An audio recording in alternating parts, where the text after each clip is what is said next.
할렐루야. 네, 여러분 반갑습니다. 여러 목사님들 뵐 수 있어서 너무 감사했고요. 특별히 또 이 장소를 마련해 주신 우리 충성교회 당회와 우리 목사님 감사합니다. 원데이 단열 기도회 참 오랜만에 갖게 되었는데요. 여러 지역에서 원데이 단열 기도회를 요청을 했는데 왜 하나님께서 대구에서 이렇게 시작하게 하셨을까? 찬송을 부르면서 깨달아졌어요.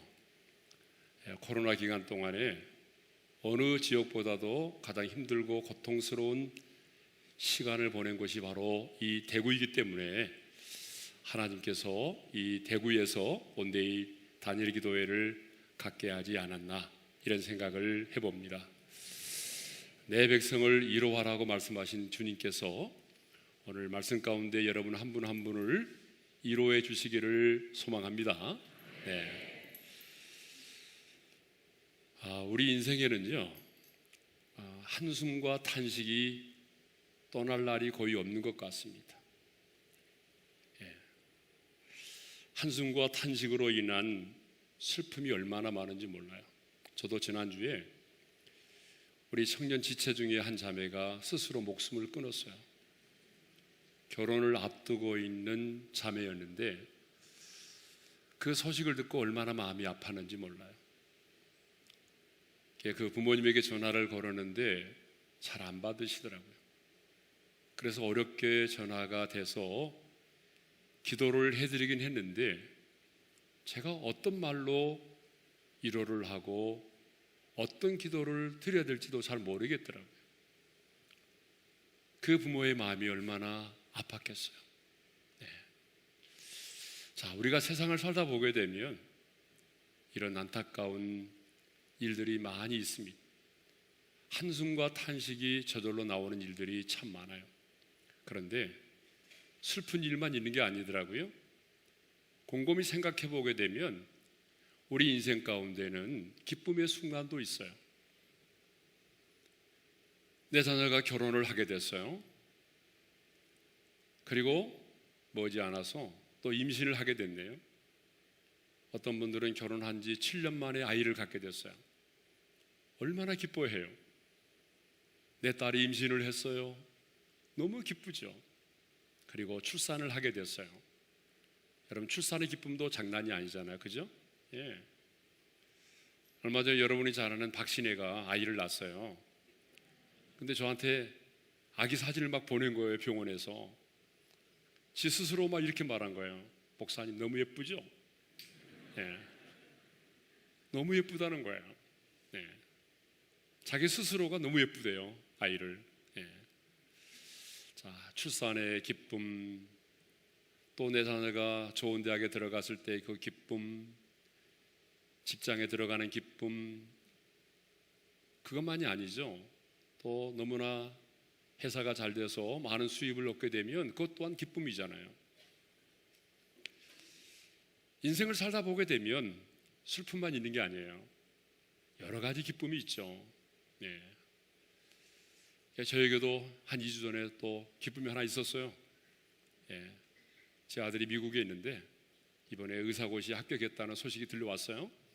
너무 기쁘더라고요. 그런데 여러분, 우리가 이 땅에서 경험하게 되는 기쁨은요, 오래가지 못합니다. 이 땅의 기쁨은 영원하지 않아요. 그렇죠? 자, 내 자녀가 좋은 대학에 들어갔어요. 그런데 시간이 지나면서 자녀가 교회를 떠났어요. 그러면 그 기쁨이 영원하지 못하잖아요. 내 딸이 결혼을 했어요. 정말 오랜만에 결혼해서 오랫동안 임신이 되지 않았는데 아이를 낳았어요. 너무 기뻤어요. 근데 문제는 학교 들어갈 나이가 됐는데도 엄마 아빠라는 말을 못해요. 그래서 저에게 기도의 제목이 왔어요. 엄마 아빠라는 말 한마디만 들었으면 좋겠어요. 아이가 태어났을 때는 기뻤는데 아이가 학교에 들어갈 나이가 됐는데 엄마 아빠라는 말을 못한다는 거예요. 그러니까 그 기쁨이 오래가지 못하는 거잖아요. 그렇습니다. 우리가 이 세상에서 경험하는 기쁨들은요, 영원하지 않아요. 지금은 기쁨이지만 어때요? 나중에는 그것이 내 인생에는 슬픔이 될 수가 있는 거죠. 그러나 예수를 믿음으로 우리가 누리게 된 이 구원의 기쁨은 영원합니다. 우리가 예수를 믿음으로 말미암아 이 땅에서 누리게 되는 이 기쁨은 이 땅에서만이 누릴 수 있는 기쁨이 아니고요, 영원한 하나님의 나라에서도 누릴 수 있는 영원한 기쁨입니다. 그러므로 하나님의 사람인 우리에게 정말 필요한 것이 있다고 한다면 그것은 바로 구원의 기쁨인 줄로 믿습니다. 네. 그래서 저는 오늘 구원의 즐거움을 회복하라고 하는 제목으로 말씀을 전하고자 합니다. 우리 옆 사람과 인사를 하겠습니다. 구원의 즐거움을 회복합시다. 네. 자, 하나님의 마음에 합한 자였던 다윗이요, 우리가 잘 아는 것처럼 간음죄를 짓고 살인죄를 지었습니다. 다윗은 자신의 군대가 전쟁을 하고 있던 그 시간에 한가하게 옥상을 거닐고 있다가 목욕하는 한 여인을 보게 됐어요. 그리고 음욕을 품게 됐어요. 그리고 그 여인을 왕궁으로 끌어들여서 동침을 하게 되죠. 그 여인은 바로 전쟁에 나가 싸우고 있는 우리아의 아내 밧세바였습니다. 그런데 얼마 후에 밧세바가 연락이 왔어요. 임신을 했다는 거예요. 다윗은 이 사실을 무마시키고자 어때요? 그 남편 우리아를 전쟁터에 내보내서 죽게 만들죠. 그러니까 간음죄를 짓고 살인죄를 지은 거죠. 완전 범죄를 획책한 겁니다. 그런데 어떻게 됐어요? 하나님은 잊지 않았어요. 하나님은 조용히 지나가지 않았어요.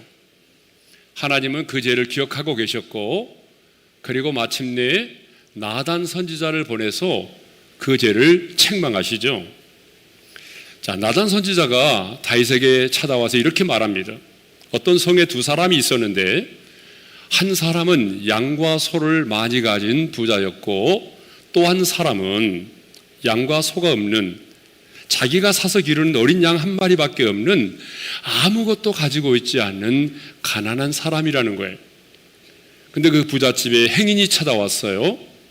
행인이 찾아오게 되면 당연히 대접을 해야 되잖아요. 그런데 이 부자는 자기 집에 있는 소와 양은 놔두고 그 가난한 집에 암양 새끼 한 마리를 가져다가 어때요? 그 나그네를 대접을 했다는 거예요. 그 말을 들은 다윗은 격분하면서 그런 짓을 한 사람은 마땅히 죽어야 됩니다 라고 얘기를 했어요. 그리고 더 나아가서 죽기 전에 그 새끼 양의 4배를 배상해 주어야 된다라고 말하죠. 그때에 나단 선지자가 책망합니다. 이렇게 말하죠. 당신이 그 사람이라.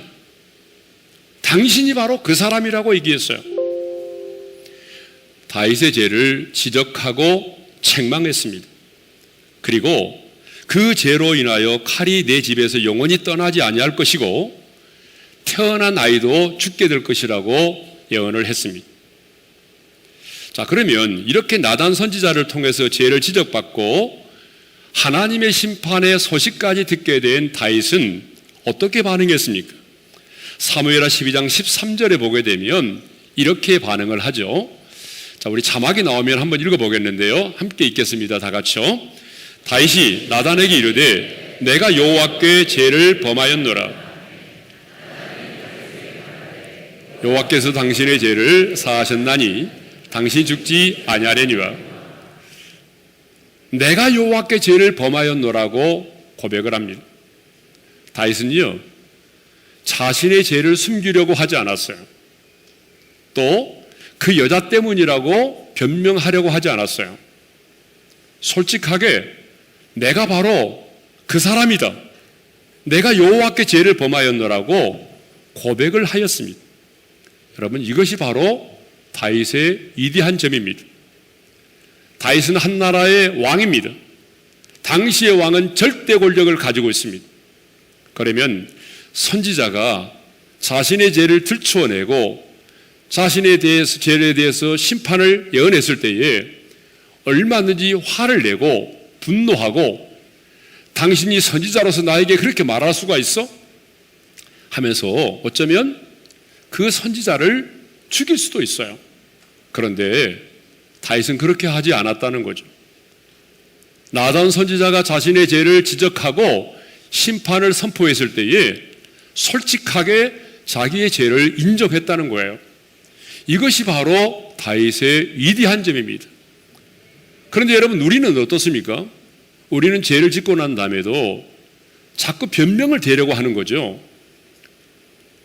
내가 하나님 앞에서 죄를 지었습니다가 아니라 그 가난이라고 하는 상황 때문에, 경제적인 어려움 때문에 내가 어쩔 수 없이 그 죄를 지었다라고 말하죠. 때로는 이렇게 말하죠. 그 사람과의 친분 때문에, 그 사람과의 관계 때문에 내가 거기서 빠져나오지 못했다라고 말하죠. 때로는 이렇게 말하죠. 거스를 수 없는 그 분위기 때문에 나도 어쩔 수 없이 그 죄를 지을 수밖에 없었다라고 말해요. 이게 사람들은요, 자기 자신이 죄를 짓고 나면 솔직하게 그 죄를 인정하려고 하지 않아요. 어떻게 하든지 간에 핑계를 대고 변명을 하려고 한다는 거죠.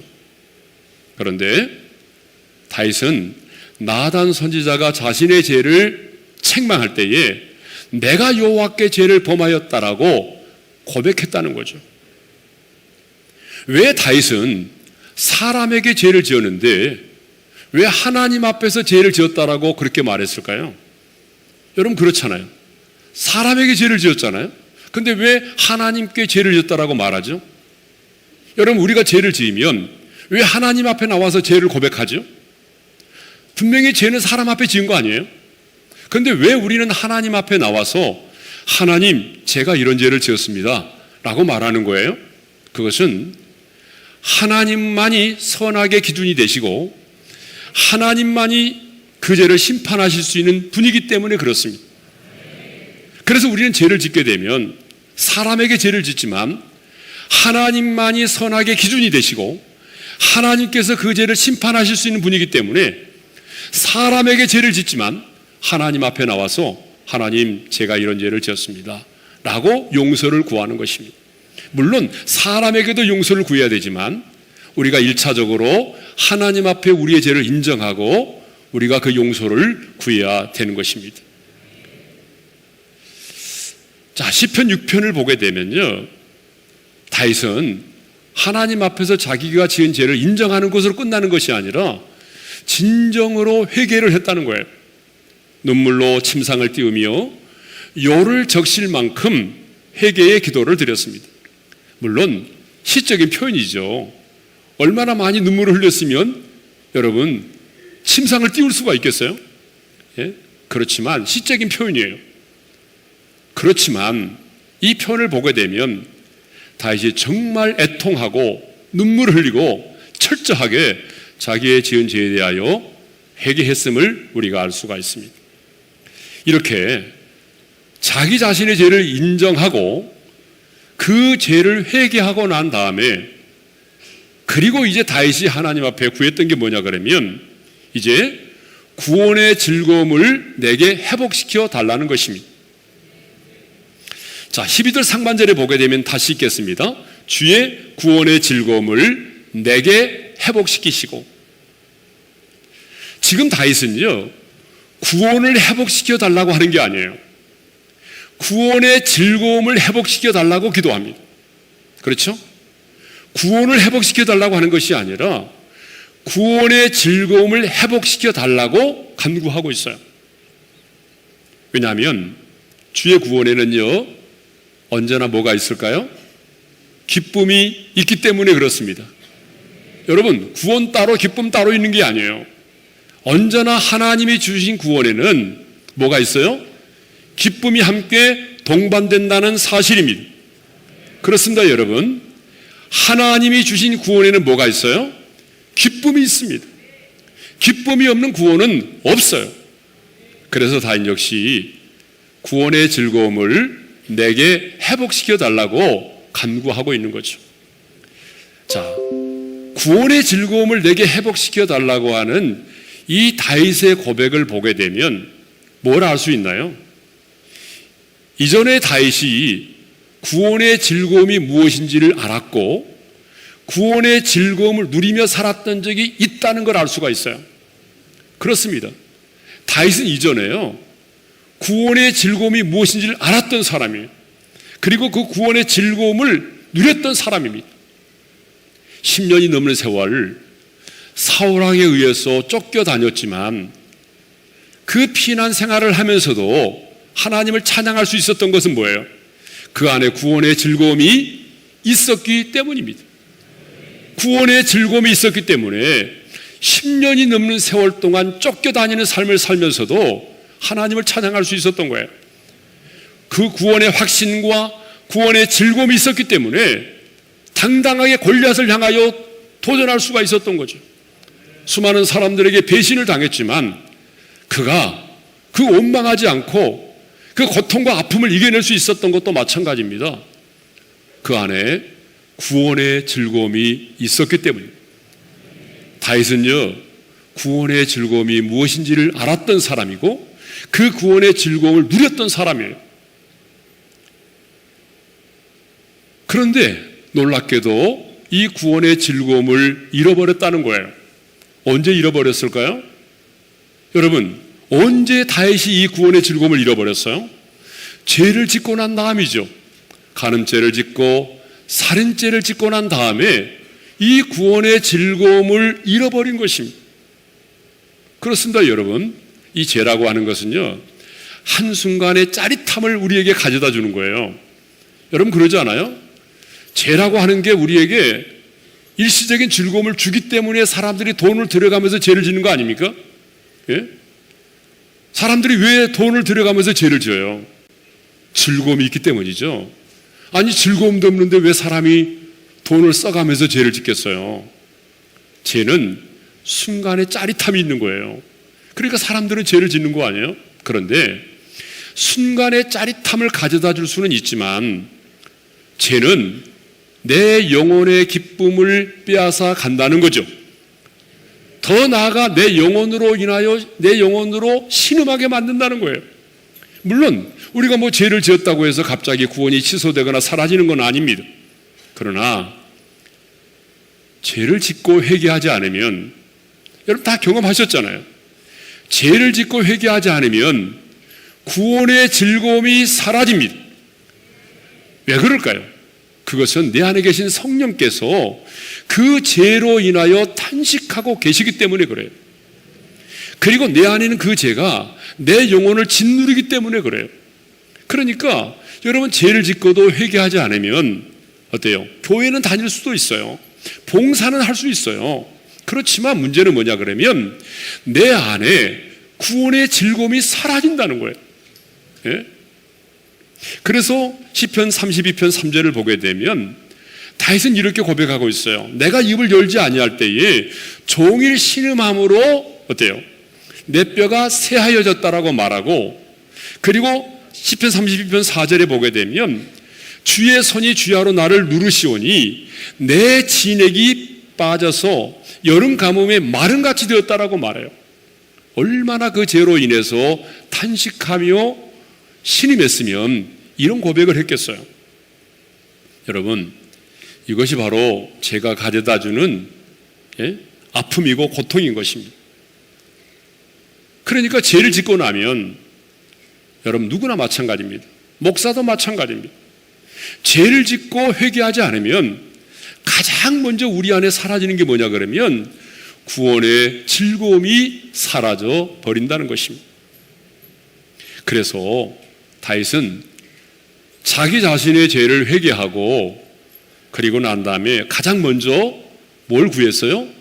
구원의 즐거움을 내게 회복시켜 달라고 간구한 거예요. 자, 그러면 이제 구원의 즐거움을 회복하려면 어떻게 하면 내가 구원의 즐거움을 회복할 수 있을까요?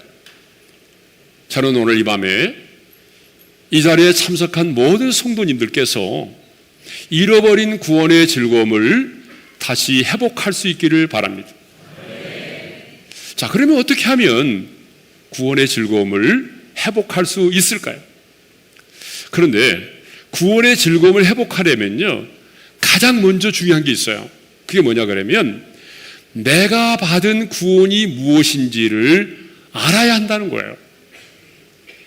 그러니까 내가 받은 구원이 무엇인지를 알아야 구원의 감격을 누리고 구원의 즐거움도 누릴 수 있다는 거예요.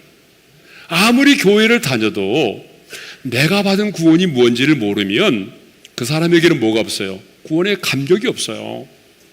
예? 아무리 교회 생활을 오래 해도요, 내가 받은 구원이 무엇인지를 모르면 구원의 감동과 감격이 없어요. 그러니까 구원의 즐거움을 회복하기 위해서는요, 가장 먼저 내가 받은 구원이 무엇인지를 알아야 된다는 거죠. 자, 뭐 우리 잘 아는 말씀이지만 정리를 좀 하겠어요. 내가 받은 구원이 뭐냐? 첫째로 죄와 죽음의 문제를 해결받는 것입니다. 여러분, 우리 인생의 가장 큰 문제가 뭐죠? 여러분의 인생의 가장 중요한 문제가 뭐예요? 가장 큰 문제가 뭐예요? 죄와 죽음의 문제입니다. 우리 인생의 가장 근본적인 중요한 문제가 뭐예요? 죄와 죽음의 문제입니다. 이 죄와 죽음의 문제를 해결받기 위해서 우리가 예수 믿는 거 아니겠어요? 자, 어떻게 하면 죄와 죽음의 문제를 해결받을 수 있어요? 예수를 믿으면 되는 거죠. 그러면 왜 예수를 믿으면 죄와 죽음의 문제가 해결됩니까? 이건 뭐 너무나 중요한 사실이에요. 그것은 예수님께서 2000년 전에 인간의 몸을 입고 이 땅에 오셔서 시간과 공간을 초월하여 저와 여러분의 모든 죄를 담당하시고 십자가에서 피 흘려 죽으심으로 저와 여러분의 모든 죄값을 완벽하게 지불하셨기 때문입니다. 그리고 사망 권세를 이기시고 부활하셨기 때문이죠. 그래서 주님은 십자가에 달려 죽으심으로 우리의 죄악의 문제를 해결하셨고, 사망 권세 이기시고 부활하심으로 그 죄값인 죽음의 문제를 해결하셨습니다.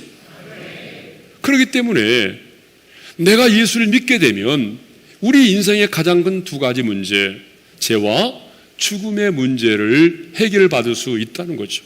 그런데 만일 저와 여러분이 이 죄와 죽음의 문제를 해결받지 못하게 되면 어떻게 될까요? 죄와 죽음의 문제를 해결받지 못하게 되면 이 땅에 사는 동안에는 죄의 종으로 살아야 되고, 죽고 나면 우리는 영원한 지옥의 형벌과 고통 가운데 살아야 한다는 것입니다. 그러면 여러분, 지옥은 어떤 것입니까? 요즘 현대인들은 지옥에 관한 설교를 좋아하지 않아요. 요즘 현대인들은 지옥에 관한 설교를 듣기 싫어해요. 그런데 저는 오늘 여러분들에게 지옥을 말하지 않을 수가 없어요. 왜냐하면 지옥을 말씀하신 분이 누구예요? 바로 주님이세요. 여러분, 신약 성경에 게헨나라고 하는 이 지옥이 게헨나인데 11번 나와요. 그런데 그 중에 9번을 예수님이 말씀하셨어요. 예수님이 말씀하신 지옥을 믿지 않아요? 요즘 많은 사람들은 지옥을 믿으려고 하지 않아요. 그런데 여러분, 예수를 믿는다고 말하면서 예수님이 말씀하신 지옥을 믿지 않는다면 예수를 안 믿는 거나 똑같아요? 그럼 지옥은 어떤 것이에요? 성경을 보게 되면 지옥을 묘사할 때마다 항저나 세 가지 개념이 등장해요. 첫째가 뭐예요? 불이에요, 불. 두 번째는 뭐예요? 어둠이에요. 여러분, 상식적으로 불이 있으면 밝아야 되잖아요. 근데 여러분, 지옥은 그렇지가 않아요. 지옥의 불은 빛을 발하는 것이 아니에요. 지옥은 어둡습니다. 칠흑같이 어둡습니다. 세 번째 뭐예요? 귀신들이 있는 곳이에요. 그러니까 지옥이라고 하는 것은 언제나 어때요? 활락 타오르는 유황불이 있고, 그리고 어둡고, 그리고 귀신들이 있는 곳이에요. 자, 누가복음 16장을 보게 되면요, 거기 부자와 거지 나사라고 나오잖아요. 누가 먼저 죽었어요? 자, 죽었잖아요. 거지도 죽고 부자도 죽었죠. 그런데 이 부자는요, 어떤 생각을 가지고 있었는가 하면은 죽으면 끝이야, 이런 생각을 가지고 있었다는 거죠. 죽어봤어? 죽으면 끝난 거야. 뭐 죽으면 끝이지. 여러분, 안 믿는 사람들이 대부분 그렇게 얘기하잖아요. 죽으면 끝난 거야 뭐. 그런데 아마 이 부자도 그렇게 생각을 했겠죠. 뭐 죽으면 끝이야. 근데 죽어보니까 끝이 아니었어요. 여러분, 누가복음 16장 24절에 보게 되면 이렇게 돼 있잖아요.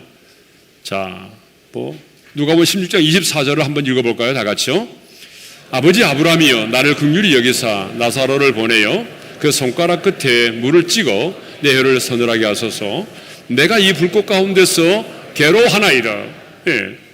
내가 이 불꽃 가운데서 어떻게 하고 있다고요? 고스톱치고 있다고요? 괴로워하고 있다라고 말하죠. 여러분, 이게 바로 지옥이에요. 내가 이 불꽃 가운데서 괴로워하고 있나이다. 예? 이 불꽃으로 인해서 얼마나 목이 마르든지 자기가 그렇게 멸시하고 천대했던 나사로를 보내서 이 손가락 끝에 물 한 방울 찍어서 내 혀를 서늘하게 해달라는 거 아니에요. 그런데 지옥은 하나님의 자비가 단절된 곳이에요. 물 한 방울의 자비도 없는 곳이 지옥이잖아요. 하나님은 거절하셨어요. 그렇습니다, 여러분. 지옥이라고 하는 것은요, 영원히 꺼지지 않은 불꽃 가운데서 죽지 않고 영원한 고통과 괴로움을 당하는 것이 바로 지옥이에요. 그래서 성경은 지옥을 뭐라고 말한지 아세요? 불못이라고 말해. 불못. 여러분, 연못은 알죠? 근데 불못이에요. 자, 요한계시록 20장 14절 15절의 말씀을 읽겠습니다. 다 같이요. 사망과 음부도 불못에 던져지니 이것은 둘째 사망 곧 불못이라. 누구든지 생명책에 기록되지 못한 자는 불못에 던져지더라. 계속해서 나오는 말씀이 뭐예요? 불못에 던져지니 곧 불못이라. 불못에 던져지더라. 여러분, 지옥은 불못입니다. 예? 그런데 한순간이 아니라 세세토록 밤낮 그곳에서 괴로움을 당한다고 말씀하고 있어요. 자, 요한계시록 20장 10절의 말씀을 읽겠어요. 다 같이요.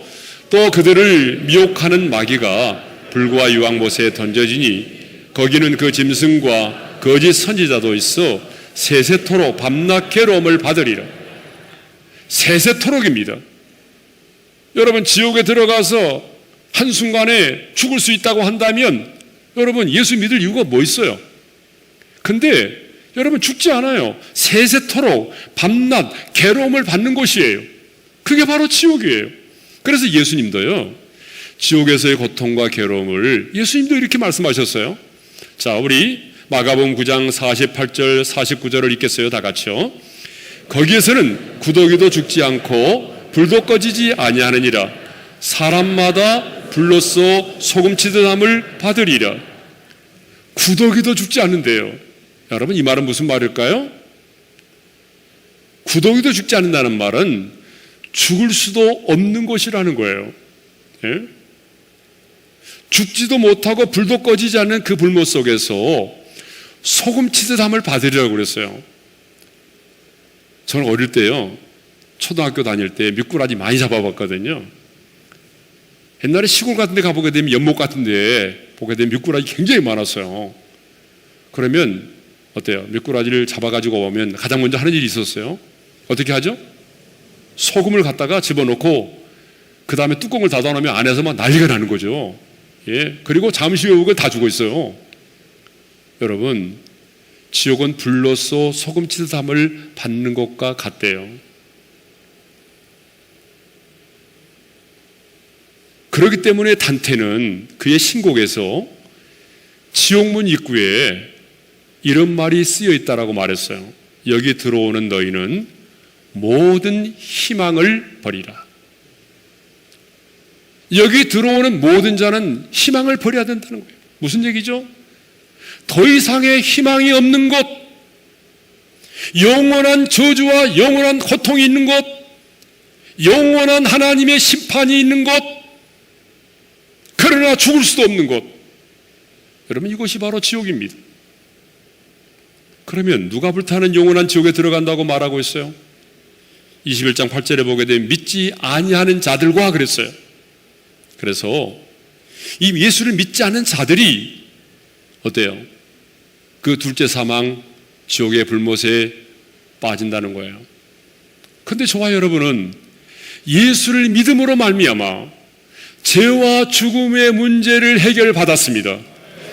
죄와 죽음의 문제를 해결받았기 때문에 우리는 그 불못에 떨어지지 않습니다. 둘째 사망이 우리에게 해당되지 않습니다. 이것이 저와 여러분이 받은 구원입니다. 그렇다면 우리 안에 이런 구원의 기쁨과 감격이 있어야 되는 거 아니겠어요? 아무리 사업이 안 돼도, 아무리 내 자녀가 나를 속상하게 만들어도, 내가 이 엄청난 죄와 죽음의 문제를 해결받고 영원한 지옥의 형벌과 고통에서 내가 자유함을 얻게 되었다면 우리 안에 뭐가 있어야 될까요? 구원의 감격이 있어야 되잖아요. 구원의 기쁨이 있어야 되잖아요. 그런데 우리는 사업이 안 되면, 또 내 자녀가 속을 썩이면 그것 때문에 구원의 기쁨과 감격을 잃어버려요. 자, 예수를 믿는다는 게 뭐예요? 구원을 받는다는 게 뭐죠? 내가 받은 구원이 뭐냐 그러면 첫째가 뭐였어요? 죄와 죽음의 문제를 해결받는 거라고 그랬죠. 자, 두 번째로는요, 새로운 피조물이 되는 거예요. 자, 고린도후서 5장 17절의 말씀을 우리 한번 읽어볼까요? 다 같이요. 그러니 누구든지 그리스도 안에 있으면 새로운 피조물이라. 이전 것은 지나갔으니 보라 새 것이 되었도다. 여러분, 예수를 믿는다는 것, 구원을 받는다는 것은요, 사람이 조금 좋아지고 사람이 조금 성숙해지고 조금 사람이 변화되는 정도를 말하는 게 아니에요. 예수를 안 믿는 사람이 예수를 믿게 됨으로 인해서 뭐 담배 끊게 되고 술 끊게 되고 도박하던 사람이 도박하지 않게 되고 그런 정도를 말하는 게 아닙니다. 여러분, 예수 믿고 구원을 받는다는 것은요, 전혀 새로운 피조물이 되는 거예요. 완전한 새로운 피조물입니다. 변화되는 정도가 아니라요. 예? 그래서 요한일서 5장 11절과 12절에 이런 말씀이 있어요. 다 같이 읽어볼까요? 다 같이요. 또 증거는 이것이니 하나님이 우리에게 영생을 주신 것과 이 생명이 그의 아들 안에 있는 그것이니라. 아들이 있는 자에게는 생명이 있고 하나님의 아들이 없는 자에게는 생명이 없느니라. 여러분, 이 말씀이 굉장히 중요한 말이에요. 아들이 있는 자에게는 뭐가 있다고 그랬어요? 생명이 있다고 그랬어요. 여기서 아들은 누구죠? 하나님의 아들 예수 그리스도를 말하죠. 그러니까 하나님의 아들 예수 그리스도가 내 안에 있다면 그 사람은 생명이 있고, 하나님의 아들이 없다면 생명이 없다는 거예요. 아니, 멀쩡히 살아있는데 생명이 없대요. 여러분, 우리가 이 세상에 태어날 때는요, 부모님의 생명을 통해서 태어났어요. 그렇죠? 우리 중에 부모 없이 태어나신 분 손 들어보세요. 나는 내 스스로 태어났다. 나는 알에서 깨어났다. 없죠. 우리는 부모님에 의해서 이 땅에 태어났어요. 부모님에 의해서 생명을 받았단 말이에요. 그런데 부모님이 내게 물려준 생명은 크게 두 가지 문제가 있어요. 하나는 아담으로부터 오는 언제, 그렇죠? 그 죄성을 가지고 있고, 그렇죠? 그러니까 아이들 키우다 보니까요, 과외를 안 시켰는데 스스로 죄를 알아요. 이건 죄다. 죄를 가르쳐주지 않았는데도 어떻게 알아하는지 죄를 지어요. 이상하죠? 아담으로부터 오는 언제와 죄성을 갖고 있어요. 그리고 뿐만 아니라 죄값은 사망이니까 어때요? 영적으로는 이미 죽어 있고, 그리고 육체적으로는 죽을 수밖에 없는 존재로 태어난 거잖아요. 예? 그런데 우리가 어느 날 예수를 믿게 됐어요. 길이요 진리요 생명 되신 예수 그리스도를 영접했어요. 그 예수 그리스도를 믿는 순간에 어떤 일이 벌어졌을까요? 예수님의 생명이 우리 안에 들어와서 죽었던 내 영혼을 살렸어요. 하나님의 생명으로 다시 태어난 거예요. 그렇죠? 그런데 예수님의 생명은 어떤 생명이죠? 죄와는 무관한 생명이죠. 죽음을 이긴 생명이잖아요. 그러니까 죄와는 무관하고 죽음을 이긴 그 생명으로 내가 다시 태어난 거예요. 이것을 성경은 뭐라고 말하죠? 새로운 피조물이 되었다는 거예요. 그러니까 우리 안에는 지금 두 개의 생명이 존재하는 거예요. 부모님이 물려준 생명과 예수 그리스도가 내게 주신 생명이 있죠. 이것을 성경에서는 옛 생명과 새 생명이라고 말해요. 그래서 나 이제 주님의 새 생명 얻은 몸 옛것은 지나고 새 사람이로다. 이 말이 무슨 말이에요? 우리는 예수님의 생명으로 다시 태어난 사람들입니다. 이것이 바로 여러분 예수를 믿음으로 우리가 받은 구원입니다. 전혀 새로운 존재로 태어난 거예요. 그러니까 우리에게는 BC와 AD가 분명해야 되는 거예요. 예수를 믿고 난 다음에도 BC와 AD가 분명하지 않아요? 아니죠. 분명해야 돼요. 자, 예수를 믿음으로 우리가 구원을 받았다고 말할 때에 세 번째는 뭐냐 그러면 하나님과의 관계를 회복하는 것입니다. 우리가 죄로 인해서 구원받기 전에는 죄로 인해서 하나님과 나와의 관계가 깨어져 있었어요. 그런데 그렇기 때문에 성경은 뭐라고 말하죠? 로마서 5장 10절에 보게 되면 예수 믿기 전에 하나님과 나와의 관계를 하나님과 원수된 관계라고 말하죠. 에베소서 2장 3절에 보게 되면 하나님의 진노를 피할 수 없는 본질상 진노의 자녀라고 말하고 있잖아요. 우리가 과거에 그런 사람이었어요. 하나님과 원수된 자요. 하나님의 진노를 피할 수 없는 본질상 진노의 자녀였어요. 그런데 우리가 예수를 믿음으로 말미암아 하나님과 나와의 관계가 회복이 됐어요. 그래서 하나님이 나의 아빠가 되고 우리는 그 자녀가 된 거죠. 요한복음 1장 12절의 말씀을 읽어볼까요? 다 같이요. 영접하는 자, 곧 그 이름을 믿는 자들에게는 하나님의 자녀가 되는 권세를 주셨으니 할렐루야. 여러분 하나님의 자녀가 되었으면 크게 아멘 합시다. 우리는 예수를 믿음으로 하나님을 아빠, 아버지라고 부를 수 있는 자녀가 된 거예요. 예, 이건 놀라운 사실이잖아요. 이 천지 만물을 창조하신 하나님이 나의 아빠, 아버지가 된 거예요. 그래서 성경은 우리의 구원을 설명할 때에 전부 관계로 설명하고 있다는 관계. 그렇죠. 그래서 예수를 믿게 되면 하나님은 아빠가 되고 우리는 그 아들이 되는 것이고, 예수를 믿으면 주님은 신랑이 되고 우리는 신부가 되는 거잖아요. 주님은 주인이 되고 우리는 종이 되는 거고, 주님은 목자가 되고 우리는 그분의 양이 되는 거예요. 그렇죠. 그리고 친구의 관계라고 말하고 있어요. 왜 우리가 받은 구원을 설명할 때에 관계로 말하고 있을까요? 성경은 계속 관계로 말하고 있잖아요. 예? 관계는 이유가 있어요. 관계는 이론이 아니라 실제라는 거예요. 여러분 실제잖아요. 제가 결혼했어요. 제 아내를 맞아들였어요. 그럼 같이 사는 거잖아요. 예? 실제잖아요. 그러니까 관계는 실제입니다. 이론이 아니에요. 성경은 예수를 믿음으로 우리가 구원을 받았다는 것은 교회를 다니는 정도를 말하는 게 아니에요. 하나님과 내가 실제적인 관계가 맺어진 거예요. 정말로 그분은 나의 신랑이 되는 거고 나는 그분의 신부가 되는 거예요. 그분은 내 인생의 목자가 되고 나는 그분의 양이 되는 거고요. 그분은 내 인생의 주인이 되고 나는 종이 되는 거예요. 그분은 나의 아빠가 되고 나는 그분의 아들이 되는 거예요. 이 관계는 실제입니다. 예. 그래서 예수를 믿음으로 구원을 받았다는 것은 죄와 죽음의 문제를 해결받는 것이고, 그리고 새로운 피조물이 되는 것이고, 하나님과의 관계를 회복하는 거라는 거죠. 예. 이것이 저와 여러분이 받은 구원이에요. 그러면 저와 여러분이 받은 구원을 생각해 보세요. 돈으로 환산될 수 있는 게 아니잖아요. 예? 얼마나 감격할 수밖에 없는 거잖아요. 그죠? 예? 그래서 예전에 그 오카노 목사님 쓴 책을 보게 되면, 로마서 강의를 보게 되면 우리가 받은 구원을 설명하면서 뭐라고 표현했는가 하면 황홀한 구원이라고 그랬어요.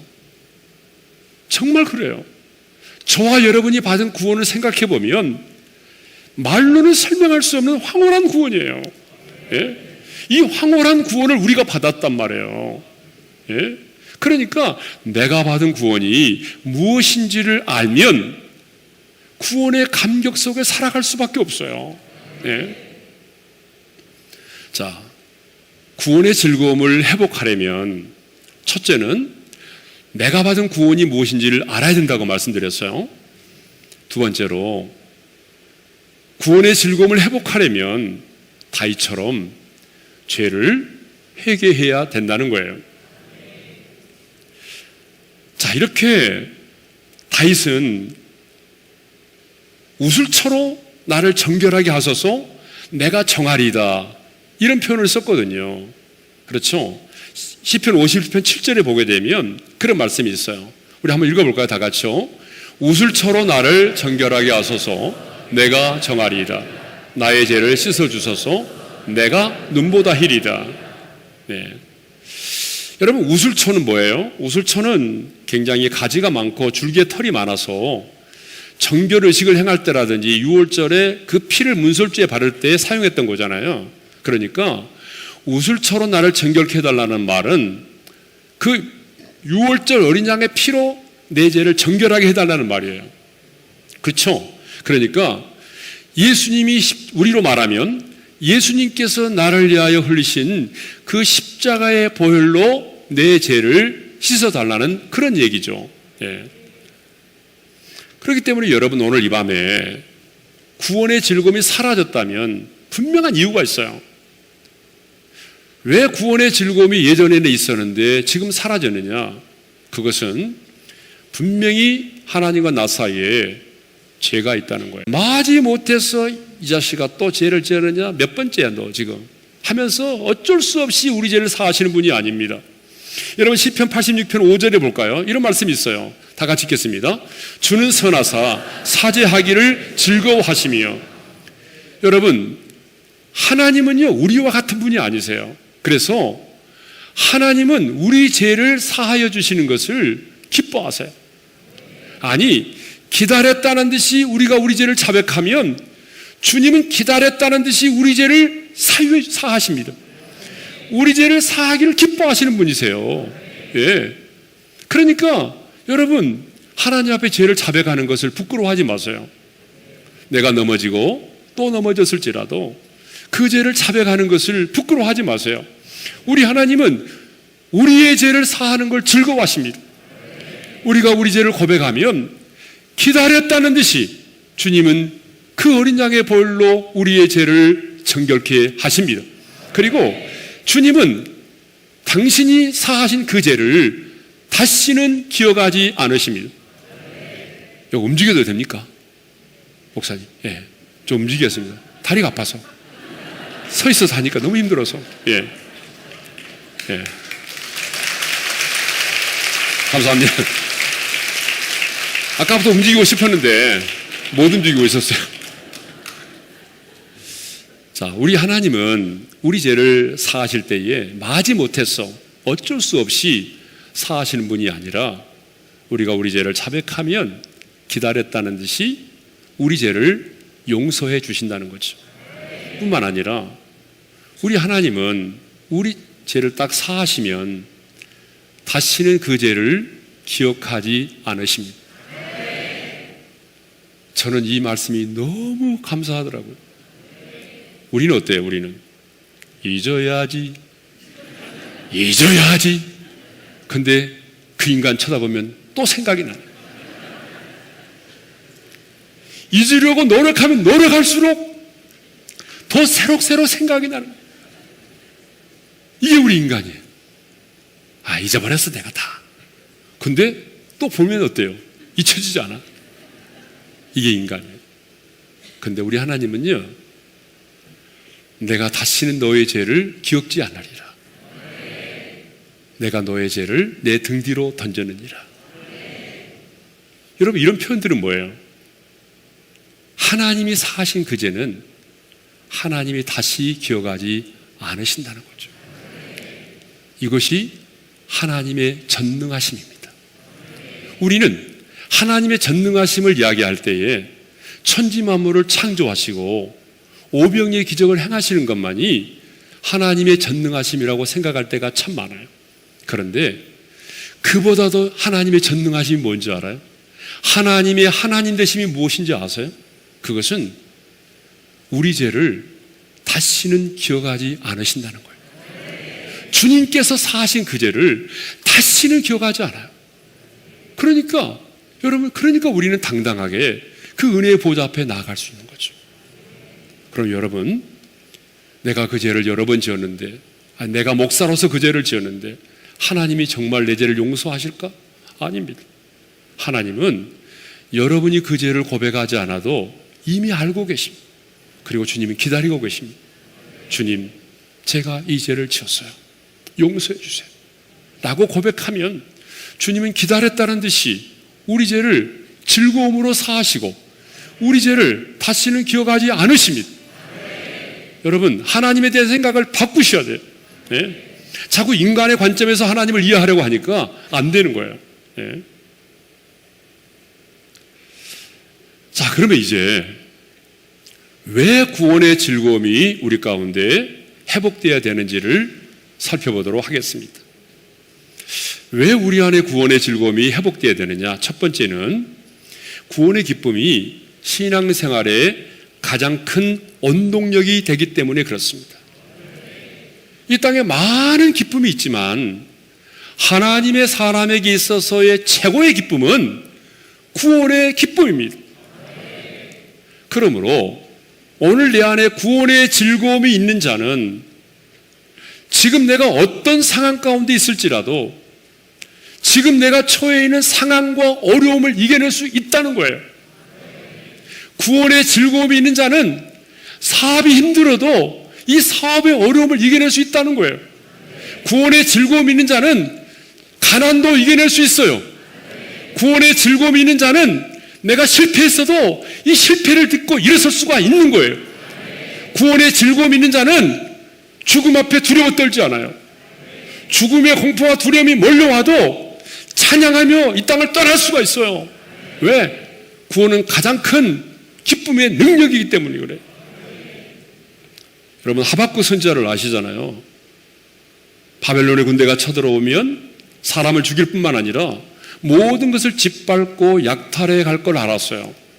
무화과, 포도나무, 감람나무, 소출이었고 다 빼앗아가고 우리의 양이었고 양간에 소가 없을지라도 뭐라고 말해요? 나는 구원의 하나님을 인하여 기뻐하고 즐거워하리라고 말하잖아요. 예? 모든 것이 사라져버린 절망의 상황 속에서도 구원의 하나님을 인하여 기뻐하며 즐거워하겠다는 거잖아요. 그렇습니다, 여러분. 우리 인생 가운데 얼마나 많은 아픔이 있고 근심과 염려가 있어요. 그러나 오늘 내 안에 구원의 즐거움이 있고 내가 그 구원의 즐거움을 누리고 살아간다면 우리 안에 있는 근심과 염려를 이겨낼 수 있습니다. 왜냐하면 내가 처해 있는 상황보다도 구원의 즐거움이 더 크기 때문입니다. 우리에게 다가오는 이 우울한 감정, 순간순간 우리 가운데 다가오는 우울한 감정이 있잖아요. 이 우울한 감정도 구원의 기쁨이 내게 임하면 사라집니다. 그래서 정말 중요한 것이 뭐냐 그러면 우리 안에 이 구원의 감격과 기쁨이 넘쳐야 된다는 거죠. 예? 특별히 우리 목사님들에게 말씀드립니다. 목회자에게는요, 이 구원의 감격이 있어야 돼요. 예? 왜냐 그러면 제가 목회를 해보니까 목회라고 하는 것은 내 마음에 있는 것이 흘러가는 게 목회예요. 내 안에 무엇이 있느냐가 중요하더라고요. 그래서 정말 지옥에 갔다 온 자의 심정을 가지고 이 구원의 즐거움을 누리면서 목회를 해야 돼요.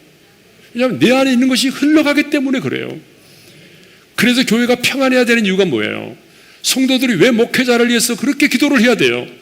목회자의 마음이 평안해야 평안의 복음을 전할 수 있어요. 목회자가 힘들고 고통스럽고 괴로우면 아무리 강단에서 말씀을 전해도 여러분 그 고통과 괴로움이 함께 흘러가더란 말이에요. 예? 그래서 여러분 정말 여러분들은 목회자를 위해서 기도해야 돼요. 그래서 저희 교회에서는요 새벽마다 이제 우리 부목사님들이 설교하고 나면 첫 번째 기도의 제목을 줘요. 저를 위해서 기도해달라고 그래요. 언제나. 왜요? 이 목회자의 마음이 평안해야 되잖아요. 목회자의 마음이 불안하고 두렵고 쫓기면 어떻게 평안의 복음을 전할 수 있어요? 예. 구원의 즐거움이 임하게 되면 우리 안에 자원하는 마음이 생겨요. 그래서 다윗은 구원의 즐거움을 내게 회복시켜달라고 말하고 난 다음에 곧이어서 뭐라고 말하냐면 자원하는 심령을 주사 나를 붙드소서라고 말해요. 그러니까 구원의 즐거움이 임하면 우리 안에 자원하는 심령이 생겨요. 그래서 자원하는 마음으로 열심히 주차 봉사도 하고 자원하는 마음으로 섬기는 거죠. 그런데 구원의 즐거움이 사라지면 어쩔 수 없이 마지못해서 하는 거잖아요. 그래서 여러분, 구원의 즐거움이 회복돼서 자원하는 마음으로 주의 일을 헌신할 수 있기를 주님의 이름으로 축원합니다. 자, 두 번째로 왜 구원의 즐거움이 우리 가운데 회복되어야 되느냐? 두 번째는 구원이 우리 인생의 최고의 행복이기 때문에 그렇습니다.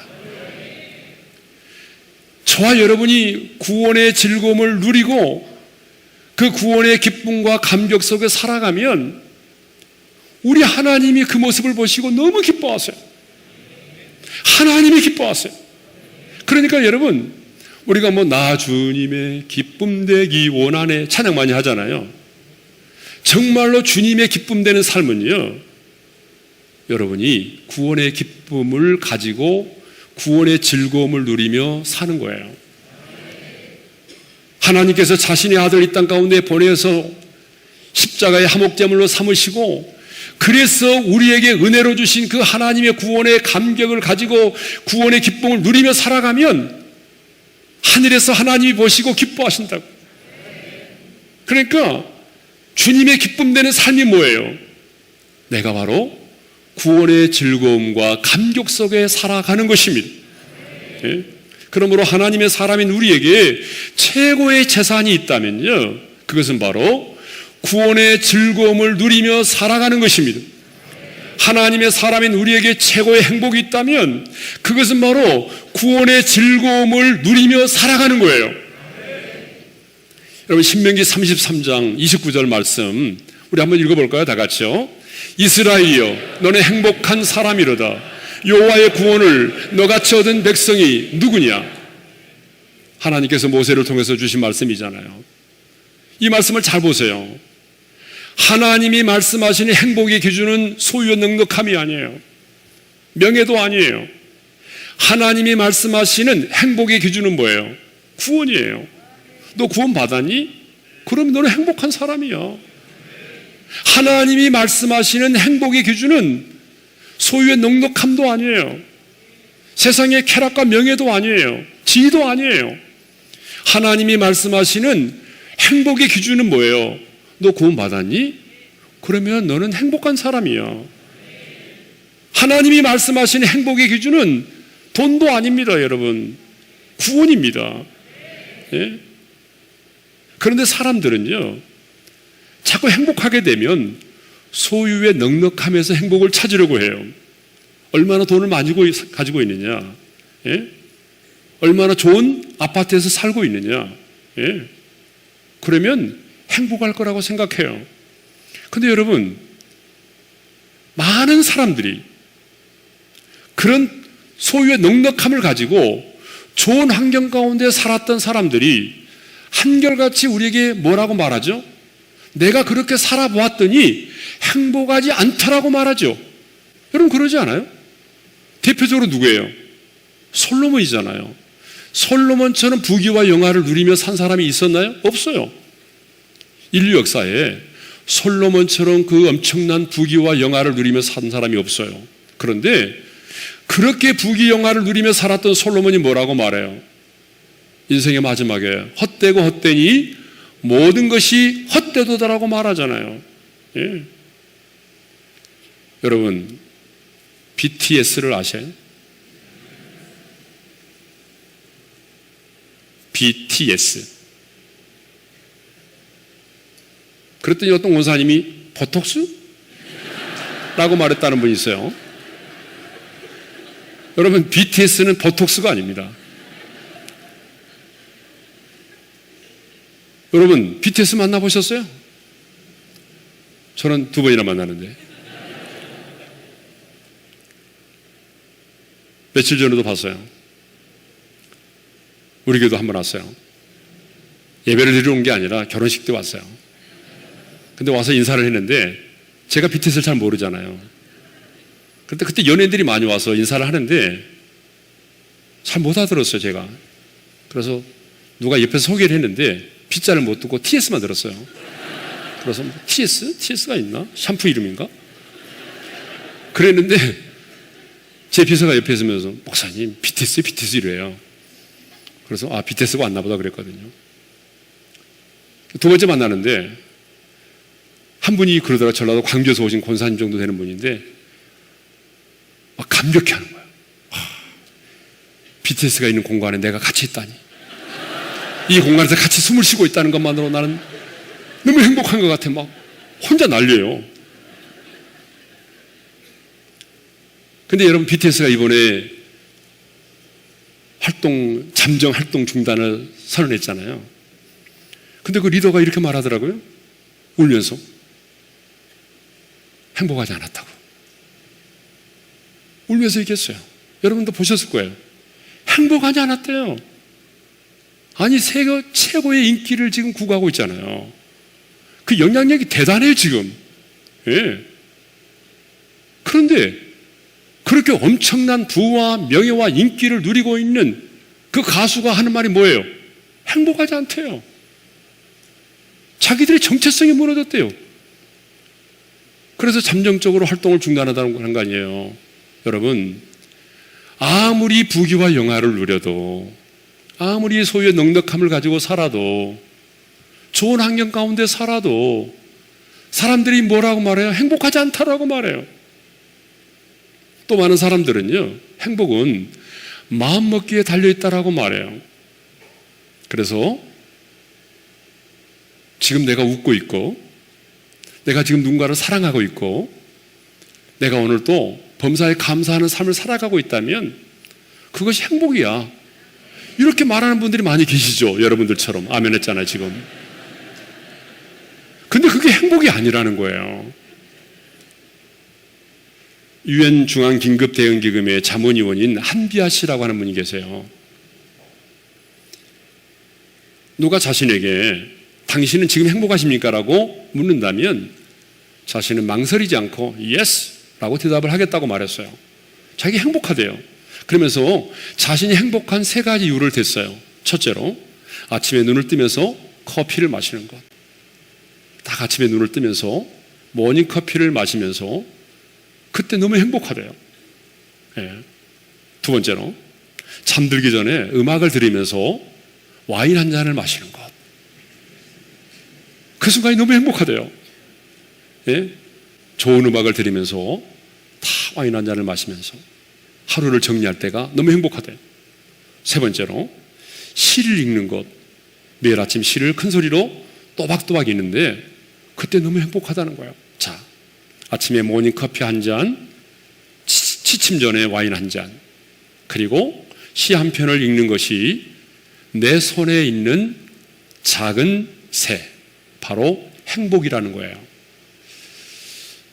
그러나 여러분, 행복이란 마음먹기에 달려있는 것이 아닙니다. 마음먹기에 달려있다라고 하는 것은요, 한순간에 행복할 수 있어요. 그렇지만 여러분, 영원한 행복이 될 수는 없어요. 왜냐하면 마음은 언제나 변하기 때문이죠. 시간이 지나면 내 마음도 변하고, 내 마음도 변하면 행복도 사라지기 때문에 그래요. 그러니까 저는 개인적으로 한비아 씨를 되게 좋아하거든요. 그래서 우리 청소년 집회에 2번이나 강사로 불렀어요. 그래서 우리 젊은이들에게 비전을 갖도록 만들었거든요. 그러나 개인적으로는 좋아하지만 한비아 씨가 말하고 있는 그 행복, 예? 마음먹기에 달려있다라고 하는 행복은 그 마음에 따라 달라질 수 있는 것이기 때문에 그 사람의 행복론에는 동의하지 않습니다. 여러분, 우리의 마음과 생각만으로 가는 행복은 시간이 지남에 따라서 어때요? 변할 수 있어요. 많은 사람들이 말하죠. 마음먹기에 달렸어? 이거는 세상 사람들이 하는 얘기예요. 마음먹기에 따라서 행복할 수 있어요? 그러면 마음이 바뀌면 어떻게 할 거예요? 그러니까 그 사람이 말하는 행복은 영원하지 않다는 거죠. 여러분, 이분 아세요? 몇 년 전에, 좀 오래됐네요. 행복 전도사로 아침마당에 주로 나왔던 최윤희 씨라는 분이 계세요. 그쵸? 알죠? 아침마당에 자주 나왔던 분이에요. 예? 저희 교회 3호 리조이스 때도 왔어요, 이분이. 그래가지고 사모님들 앞에서 행복론을 강의했어요. 그래서 많은 사람들에게 행복은 마음먹기에 달려있다고. 자신이 행복하다고 늘 말하면 내가 행복한 사람이 되는 거라고, 그것이 바로 행복이라고 그렇게 얘기를 했어요. 저희 교회 와서도 사모님들 앞에서도 그렇게 말했어요. 행복은 마음먹기에 달려있어요. 여러분 아침마다 나는 행복한 사람이라고 생각하세요? 그러면 그게 행복이에요? 그렇게 얘기를 했거든요. 아마 들었을 거예요, 여러분도. 근데 이분은 그렇게 말을 해놓고도 자신에게 다가온 고통을 이겨내지 못하고 자신은 그만 자살을 하고 말았어요. 그러니까 뭐예요? 마음먹기에 달려있다라고 하는 행복론은 행복이 아니라는 거예요. 예? 왜요? 내 마음은 언젠가는 바뀔 수가 있으니까요. 그러니까 여러분, 소유의 넉넉함도 좋은 환경도 행복의 기준이 될 수가 없습니다.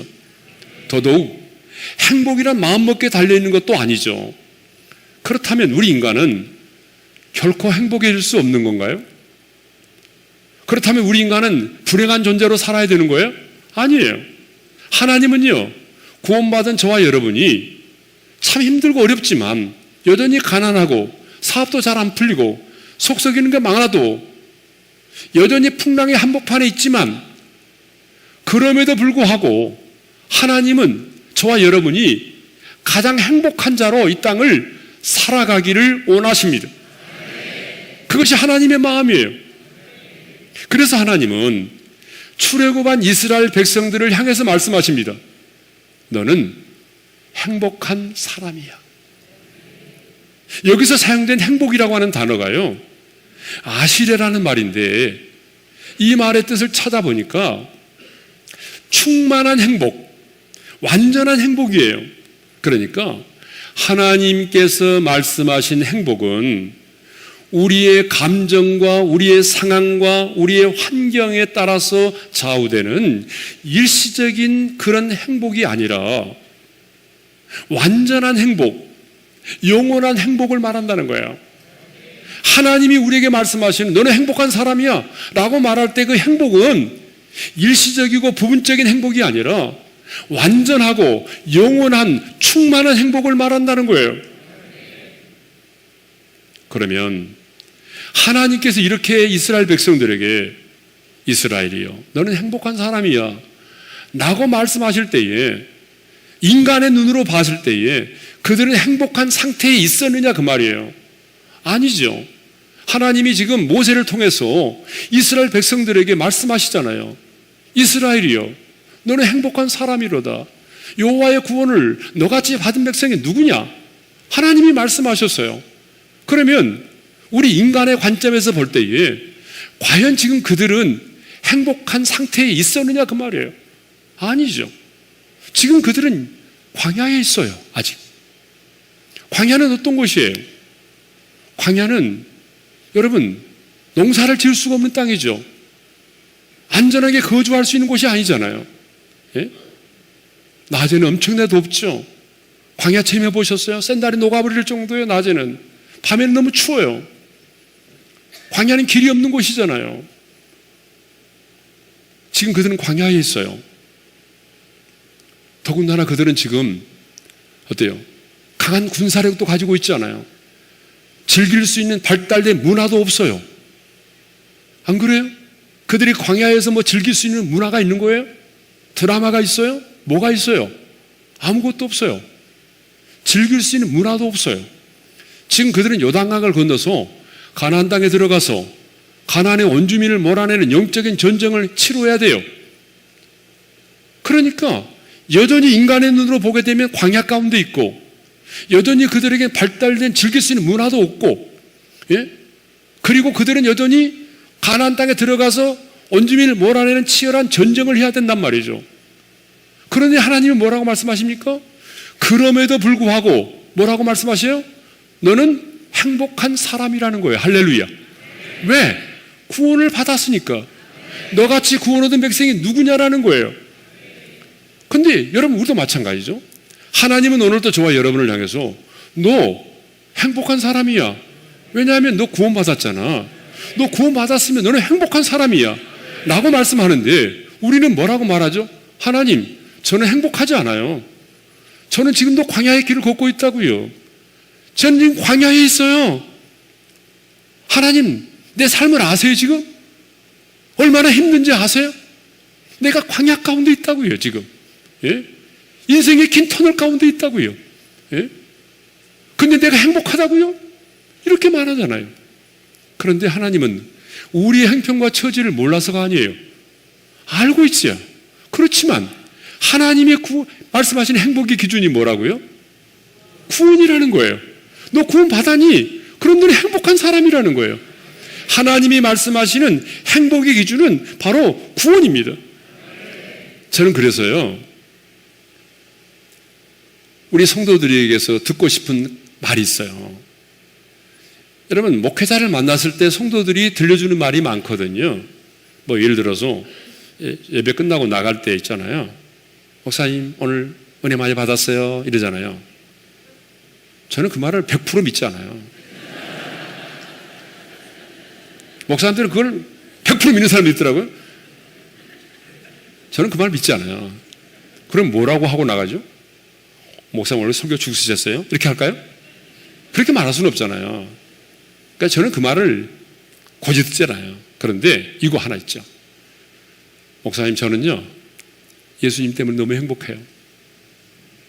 이 말은 제가 진실로 받아들여요.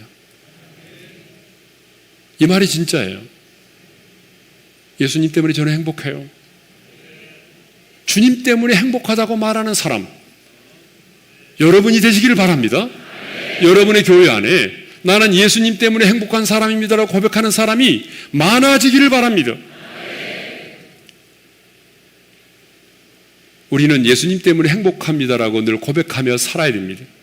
더 나아가 정말 내가 예수님 때문에 구원을 받았으므로 행복하다고 한다면, 내가 구원받음이 내 인생의 최고의 행복이라고 한다면, 우리는 내가 행복한 이유를 이 땅의 사람들에게 말할 수 있어야 돼요. 나 홀로 행복합니다가 아니고, 내가 정말 구원을 받음으로 행복하다면 내가 그 행복한 이유를 사람들에게 말할 수 있어야 돼요.